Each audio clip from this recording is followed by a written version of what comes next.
أعوذ بالله من الشيطان الرجيم بسم الله الرحمن الرحيم. Tinggal 15 menit lagi. Orang-orang yang membangun hubungan baik dengan Allah di awal mula pernikahannya, maka saat dia menjalankan fungsi turunannya dalam kehidupan dunia, itu semuanya yang berlaku hukum Allah, bukan hukum manusia lagi. Saya beri contoh.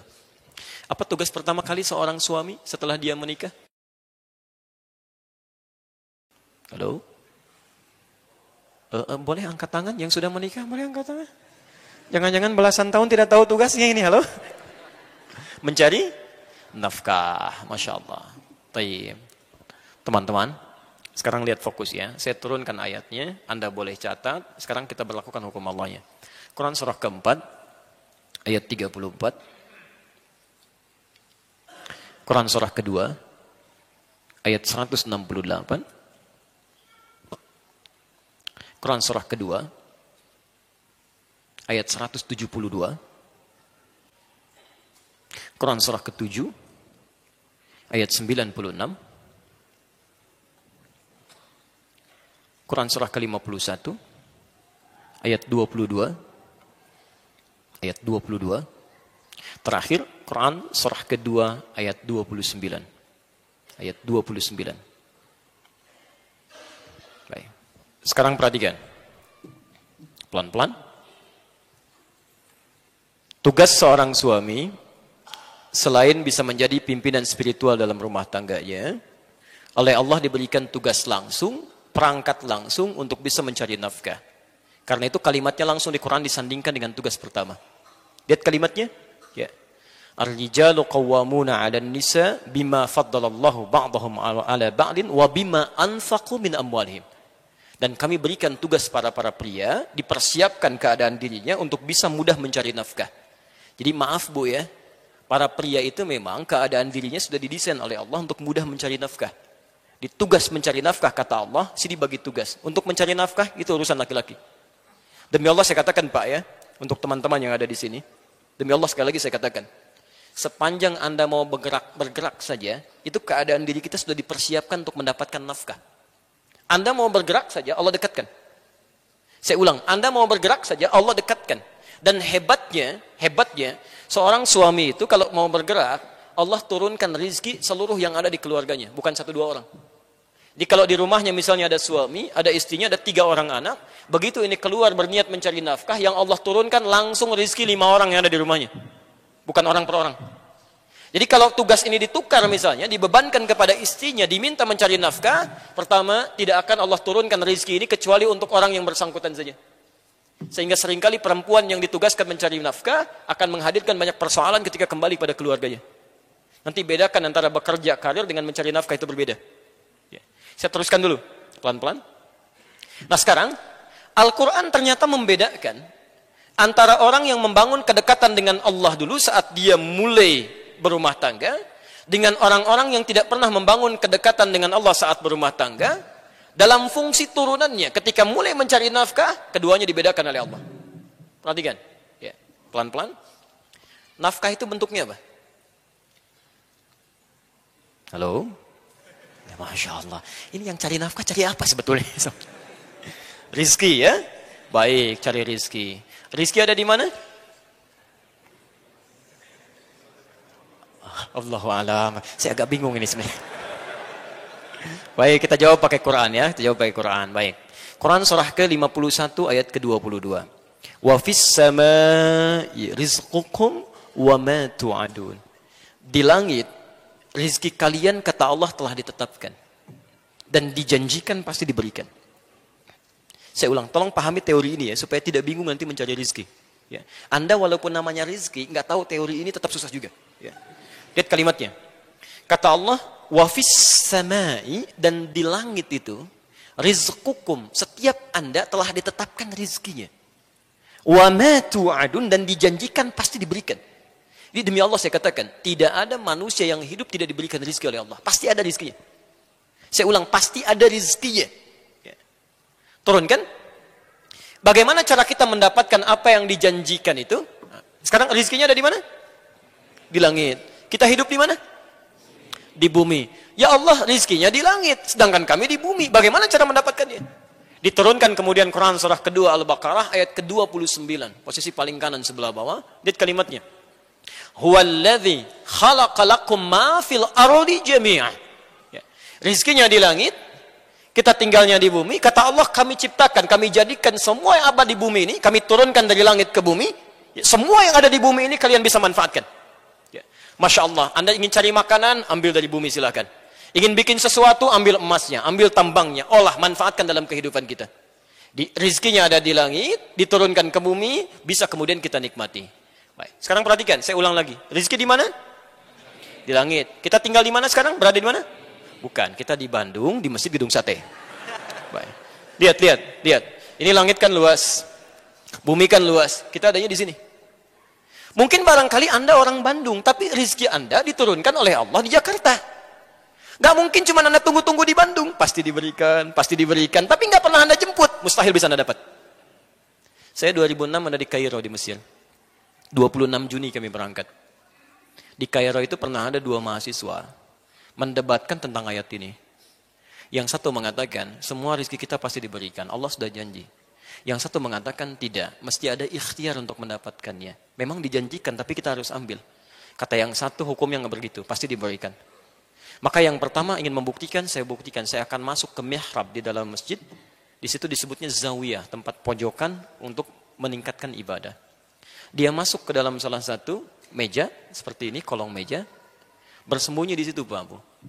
Di masjid itu kadar Allah, suka ada muhsinin, donatur memberikan makanan untuk yang itikaf. Hari pertama diberikan, karena dia mengunci di dalam meja, dia nggak dapat. Yang lain dapat. Hari kedua diberikan, dia nggak dapat. Yang lain dapat. Hari ketiga, agak sedikit yang itikaf diberikan, dia nggak dapat, yang lain dapat.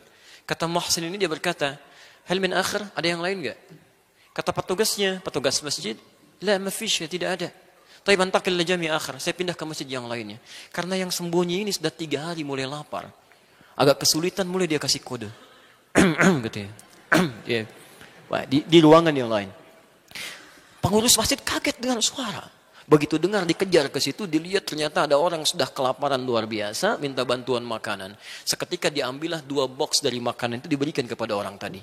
Saat diberikan itulah teman yang tadi janjian langsung nyusul, dia katakan, kan saya bilang dari awal, rezeki itu mesti ada ikhtiar, dicari walaupun dengan katanya. Ya.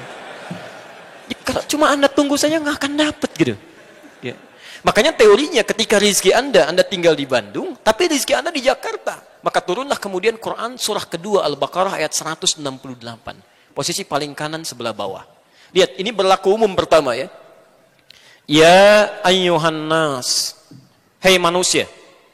Kalau manusia itu orang Islam saja atau umum? Umum. Teman-teman, jadi hukum ini berlaku tidak hanya bagi orang Islam tapi semua manusia. Ya ayyuhan nas. Kulu mimma fil ardi halalan tayyibah. Silahkan Anda bekerja, beraktivitas, ya, cari untuk mendapatkan kebutuhan Anda, ya, setidaknya bagian makan. Ini kalau dalam bahasa Indonesia disebut sinekdok pas prototo. Disebutkan sebagiannya, dimaksudkan keseluruhan umumnya. Ya, kan kalau Anda ditanya, mau kemana Pak? Mau mencari sesuap nasi. Padahal nggak sesuap kan? Udah cari yang lainnya juga ya. Ini bahasa Arabnya kulu, silakan cari makan. Yang dicari mungkin untuk pakaian juga, untuk rumah juga. Tapi bahasanya kulu, cari. Ya. Jadi rezeki itu tidak cukup didiamkan saja. Allah janjikan untuk diberikan, tapi perjanjian ini berkolaborasi dan equal, ya, bersamaan, bersanding dengan apa? Dengan ikhtiar. Jadi kalau rezeki ingin diberikan oleh Allah, Anda mesti bergerak. Bergerak aja, rezeki diberikan. Tahu cicak? Jangan katakan wallahu a'lam, cicak. Masya Allah. Cicak, tahu cicak? Baik, bagaimana aktivitasnya? Merayap, di mana? Dinding. Apa makanannya? Nyamuk bagaimana aktivitasnya? Masya Allah. Pertanyaan pertama, di mana sisi keadilan Allah? Memberikan makan bagi hewan yang tidak bisa terbang, makanannya bisa terbang. Kalau nyamuknya jenius jadi permainan bagi cicak, itu cicak. Coba silahkan cek itu. Tapi perhatikan bagaimana Allah mengatur sistem kehidupan di sini. Asal cicak mau bergerak saja, rezekinya didatangkan. Orang tua kita cuma membuat lirik yang sangat indah, memberikan pelajaran besar di sana. Lihat kalimatnya, cicak-cicak diam-diam Masya Allah, yang Allah minta pada cicak cuma merayap sekalipun diam-diam. Yang penting kamu merayap, mau cepat mau diam-diam, yang penting kamu merayap. Ketika hewan ini mau merayap sekalipun diam-diam, selanjutnya apa? Datang seekor nyamuk. Bukan cicak yang mendatangi nyamuk, nyamuknya yang mendatangi cicak. Siapa yang mendatangkan nyamuk pada cicak? Allah. Kalau cicaknya tidak merayap, mustahil nyamuknya datang. Cuman diam-diam. Selanjutnya apa? Silahkan tuh. Masya Allah. Ya. Jadi yang dituntut oleh Allah itu sederhana. Anda bergerak, Anda dapat. Cicak saja, hewan yang tidak dihisab. Hanya sebatas hewan, tidak punya akal, tidak punya sifat takwa. Rizkinya ada, apalagi Anda yang dihisab. Jadi kalau Anda bergerak itu pasti dapat. Coba lihat yang di jalan-jalan itu. Prit, rizkinya datang sendiri, 2.000. Kan? Masya Allah. Masa Anda di tempat yang enak, pekerjaan nyaman, masih mengeluh juga dengan rizki, Anda maunya apa? Nah, tapi teman-teman, perhatikan. Ini hukum umum. Ya Allah, kami kan sholat. Nah, ini baru berlaku di sini. Kami sholat, kami puasa, kami berdoa. Apakah iman kami tidak bisa membedakan dengan yang belum beriman dari kadar rizki? Kata Allah, mesti ada bedanya. Orang-orang yang membangun rumah tangganya dengan keimanan kepada Allah Subhanahu wa taala, hukum turunannya, pencarian rizki oleh suaminya pun dipindahkan kaidahnya. Dari yang di bawah dinaikkan ke atas. Pindah ke Al-Baqarah ayat 172. Posisi paling kiri sebelah atas. Lihat kalimatnya. Ya ayyuhalladzina amanu kulu min tayyibati ma razaqnakum. Masya Allah. Ada ayatnya? Ya ayyuhalladzina amanu. Hei orang-orang yang telah menyatakan iman dalam dirinya. Kulu min tayyibati ma razaqnakum. Teman-teman sekarang perhatikan, bandingkan dengan ayat sebelumnya. Yang tadi, kulu mimma fil ardi halalan tayyiban. Dia masih berusaha dulu mencari dengan halal, mendapatkan yang terbaik. Ya. Izin, semua manusia punya ketentuan di sini kata Allah, mesti mencari dengan cara yang legal, halal. Jadi masalah halal ini tidak ada hubungannya dengan iman juga. Tidak hanya iman maksudnya. Ya, semua yang tidak beriman pun mesti mendapatkan dengan cara yang legal. Halal di sini maksudnya legal, sesuai hukum yang berlaku dalam konteks yang umum. Jadi kalaupun ada orang mencuri misalnya, polisi nggak akan bertanya, kamu orang beriman atau tidak? Ditangkap juga, semua sama. Ya. Nah, tapi kalau Anda sudah mendapatkan bagiannya, dapatkan yang terbaik dari situ untuk dikonsumsi. Ya. Thayyib itu dalam bahasa Arab, itu yang menyehatkan secara fisik. Ya, bukan yang semau Anda inginkan Anda makan, bukan. Jadi kalau Anda bertanya kaifa haluk pada orang Arab, dijawab alhamdulillah ana thayyib, maksudnya badannya sehat. Jadi kalau Anda ingin membeli makanan tertentu, berapapun nilainya, pastikan bukan cuma nafsu kata Quran, tapi membuat diri Anda sehat. Ya. Walaupun kesehatan fisik itu tidak harus selalu berkolaborasi dengan sehatnya pikiran dan sifat-sifat yang baik. Karena itu dibedakan. Ya. Kan ada orang namanya thayyib, 2 kali puasa, 2 kali lebaran nggak pulang-pulang. Dia itu cuma orang Indonesia. Nah, ketika seseorang membangun hukumnya dengan Allah, yang berlaku bukan yang tadi. Lihat kalimatnya. Kulu min tayyibati. Teman-teman, kalimat halalnya pertama dibuang di sini. Silakan Anda cek. Ketika Allah menyentuh orang beriman untuk mencari rezeki, kalimat halalnya dibuang. Kulu min tayyibati, halalnya dibuang. Kenapa kalimat halal di sini dibuang? Karena orang-orang, kata para ulama, orang-orang yang sudah tersambung imannya kepada Allah Subhanahu wa taala, iman itu akan selalu membimbing dia untuk mengarahkan pada yang halal. Jadi mustahil ada orang beriman, dia bisa mencari sesuatu yang keluar dari aturan Allah, mencari yang haram. Itu aturan pertama. Jadi kalau ada di antara umat manusia mengaku beriman, kemudian menikah, berumah tangga, masih terfikir mencari yang haram, artinya ada yang salah dalam imannya. Hubungan dia nggak bagus dengan Allah. Kalau dia tidak pernah memikirkan yang haram, menyingkirkan yang dilarang oleh Allah Subhanahu wa taala, maka Masya Allah, lihat kalimatnya. Kata Allah, ma razaqnakum, kami yang siapkan rezeki untuknya, bukan dia yang capek mencarinya. Di Anda kalau membangun hubungan rumah tangga dengan visi iman kepada Allah Subhanahu wa taala, kata Allah, Anda tidak perlu lelah mencarinya, gerakan sedikit rezeki datang pada Anda. Itu poinnya. Makanya Allah menjanjikan pada orang yang punya kecukupan yang sederhana saat menikah, kata Allah, kalau ingin kaya, kami jadikan kaya dia.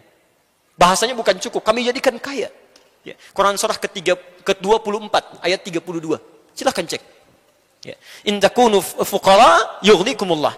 Jika Anda memang fakir saat pernikahan itu, kalau pengen kaya, kami buat kaya. Ya. Jadi kalau Anda mencari dengan iman, Masya Allah, kekayaan itu memang relatif. Ya, memang relatif, tapi poinnya, Anda mendapatkan kenikmatan yang dijanjikan oleh Allah Subhanahu wa taala. Ya. Jelas di sini? Ya. Dan yang paling menarik, lihat kalimatnya. Thayyib itu, ya, selain menunjuk kepada sehat, itu juga menunjuk kepada sesuatu yang banyak manfaatnya. Berkah. Ya, berkah. Ya, saya berikan sedikit sentuhan bahasa. Ketika seseorang mencari tanpa iman, hati-hati, ini penting sekali ya. Saking pentingnya mic bisa mati. Bismillah. Teman-teman, lihat kalimatnya. Kalau ada seseorang mencari tanpa iman, kemudian dia mendapatkan bagian dari hartanya, tetap yang dia dapatkan itu kalimatnya berbentuk tunggal. Thayyib, halalan, thayyibah. Ya. Thayyib itu tunggal atau jama'? Tunggal. Jama'nya thayyibah. Kalau tunggal itu satu atau banyak? Satu. Perhatikan. Orang-orang yang selalu mencari rizki tanpa iman, sekalipun dia muslim, tapi kurang membangun hubungan kedekatan dengan Allah, maka setiap yang dia dapatkan, sekalipun banyak, tetap akan selalu kelihatan sedikit. Nggak percaya silahkan.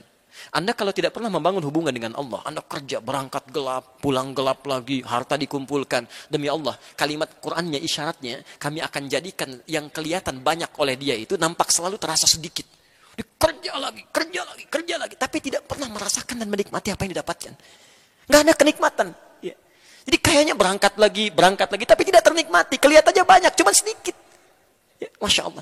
Tapi ketika Anda membangun hubungan yang baik dengan Allah Subhanahu Wa Taala, kelihatan oleh manusia yang lain seperti sedikit, tapi Masya Allah, karena keberkahan dituangkan di situ, kalimatnya jama, min thayyibat.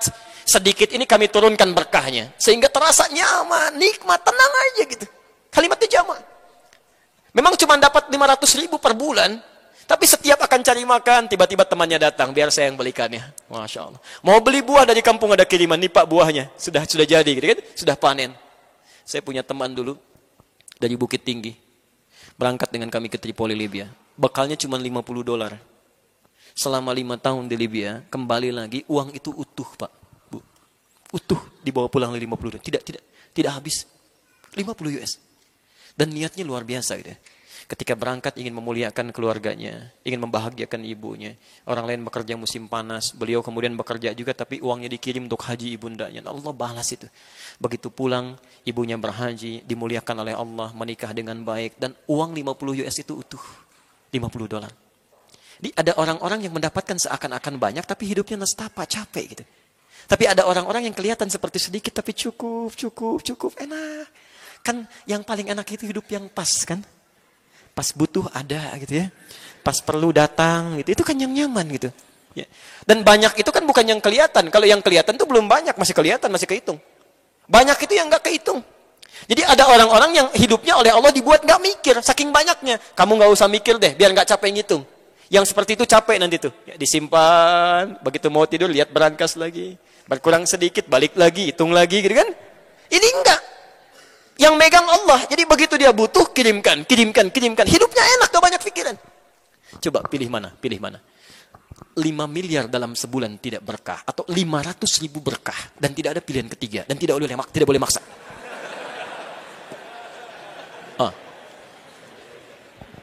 Itu tidak mudah gitu ya. Teman-teman tidak mudah. Karena itu, coba cek. Kalau selama ini Anda berumah tangga, maaf.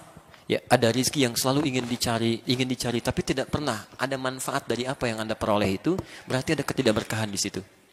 Ya, mohon izin, ini semua kan harta kita akan ditanya ya. Gak usah diapalin, pertanyaannya pasti akan standar. Dari mana Anda dapatkan, kemana dikeluarkan. Pertanyaan pertama saya, baju Anda aja ini, ada berapa sampai hari ini? Baju yang kita kenakan. Pernah dicek nggak? Berapa banyak yang pernah baju Anda kenakan yang Allah titipkan kepada Anda, berapa yang digunakan dalam hal manfaat untuk Allah Subhanahu Wa Taala? Berapa yang pernah digunakan untuk ibadah? Semua akan ditanya gitu kan. Kita mengatakan kurang, padahal yang di lemari cukup banyak. Dan semua akan ditanya. Kami sering katakan pada teman-teman, kalau ingin mudah hisabnya, pertama kali mengenakan sesuatu yang baru, gunakan untuk kepentingan Allah dulu. Pakai sholat. Di jawaban hisabnya enak. Dari mana fulan kamu dapatkan pakaian itu? Allah Maha tahu, engkau yang Maha tahu. Sebelum hamba gunakan, sebelum hamba jawab, engkau Maha tahu dari mana hamba dapatkan. Dari harta yang paling halal ya Allah. Kemana engkau gunakan pertama kali? Untuk sholat menyembahmu ya Rabbal Alamin. Dan engkau tahu, Maha tahu tentang waktu dan tempatnya. Anda kalau punya baju pertama kali digunakan apa? Baju baru pertama kali digunakan untuk apa? Masya Allah, Alhamdulillah. Dari mana kamu dapatkan semua ini fulan? Dari harta yang paling halal ya Allah. Engkau Maha tahu. Kemana engkau pertama kali gunakan? Kondangan ya Allah. Cobalah gitu kan. Mulai dengan